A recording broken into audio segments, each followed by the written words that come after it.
Assalamualaikum warahmatullahi wabarakatuh.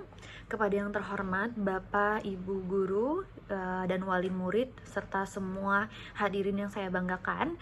Sebelumnya terlebih dahulu kita panjatkan puji dan syukur kehadirat Allah Subhanahu wa taala yang telah memberikan kita kesempatan dan juga kesehatan ya sehingga kita bisa berkumpul kembali pada pagi hari ini.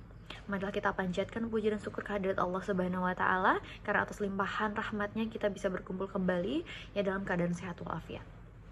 Pada kesempatan kali ini saya akan berpidato dengan topik tanpa bullying kita bisa jauh lebih sukses. Hadirin sekalian, bullying adalah suatu bentuk intimidasi fisik dan juga psikologis yang terjadi secara terus-menerus membentuk pola kekerasan yang dilakukan oleh seseorang dengan tujuan mendemonstrasikan kekuatannya kepada orang lain. Bullying ini bisa berupa perilaku mengejek, kemudian mengancam, mencela, memukul, merampas, dan bahkan didikan yang amat keras. Bullying berkembang dari berbagai faktor lingkungan yang kompleks. Faktor yang kompleks tersebut itu terdiri dari bisa faktor keluarga, ya faktor sekolah, kemudian faktor teman sebaya dan lain sebagainya. Nah, dampak dari perilaku bullying ini sangatlah mengkhawatirkan, baik itu bagi perilaku bullyingnya tersebut ya maupun bagi korban bullying itu sendiri.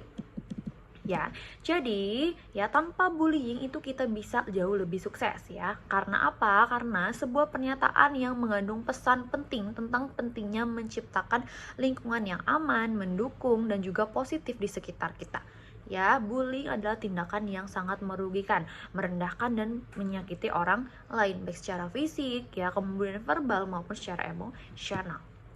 Kemudian dengan mencegah dan juga mengurangi kejadian dari bullying tersebut ya kita dapat menciptakan lingkungan yang mendukung pertumbuhan, kemudian belajar dan pengembangan pribadi dengan jauh lebih baik lagi. Nah, ketika seorang ini bebas dari perilaku bullying, mereka dapat secara alami fokus pada diri mereka sendiri, merasa lebih percaya diri ke depannya dan bisa memiliki kesempatan yang sama ya untuk bisa mengembangkan dirinya sendiri dan mencapai potensi semaksimal mungkin.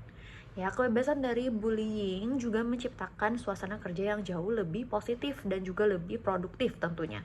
Suasana sekolah yang jauh lebih kondusif ya untuk bisa melakukan pembelajaran dengan baik, kemudian serta hubungan sosial yang jauh lebih sehat dan juga jauh lebih positif. Dengan demikian, para hadirin dapat dikatakan ya bahwa tanpa bullying itu kita bisa memiliki kesempatan yang jauh lebih besar untuk bisa mencapai kesuksesan dalam berbagai aspek kehidupan. Oleh karena itu, penting nih bagi kita semua untuk bisa berperan aktif ya dalam mencegah dan menghentikan tindakan bullying tersebut itu di lingkungan sekitar kita. Baik itu lingkungan kerja ya ataupun di lingkungan pertemanan ya ataupun di lingkungan sekolah. Sebuah penelitian ini memberikan gambaran bagaimana bullying ini bisa membentuk sebuah kepribadian yang menempatkan seseorang anak ya pada perjalanan dan pengalaman hidup yang amat kelam. Hadirin yang berbahagia, ada suatu kenyataan nih yang mana bullying ini dianggap efektif dalam mendidik anak. Banyak orang-orang sukses yang berpendapat bahwa kesuksesan yang mereka dapatkan sekarang ini merupakan hasil didikan keras dari orang tua ataupun guru mereka. Ya, padahal ya mungkin ya tanpa kita sadari ketika mereka dididik dengan penuh kasih sayang, ya mereka akan jauh lebih sukses dari sekarang. Kekerasan bukanlah merupakan bagian dari perkembangan psikologis dari anak.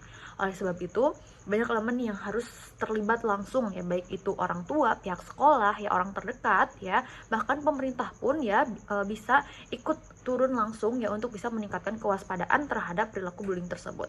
Jadi mari kita bersatu ya. Kita harus berantas namanya bullying ya, kemudian stop untuk melakukan ataupun stop melakukan perilaku bullying tersebut. Baik, tanpa bullying kita bisa jauh lebih sukses. Hadirin sekalian, demikian yang bisa saya sampaikan ya. Apabila memang ada salah kata maupun kekurangan ya, saya mohon maaf sebesar-besarnya. Sekian dan terima kasih. Wassalamualaikum warahmatullahi wabarakatuh.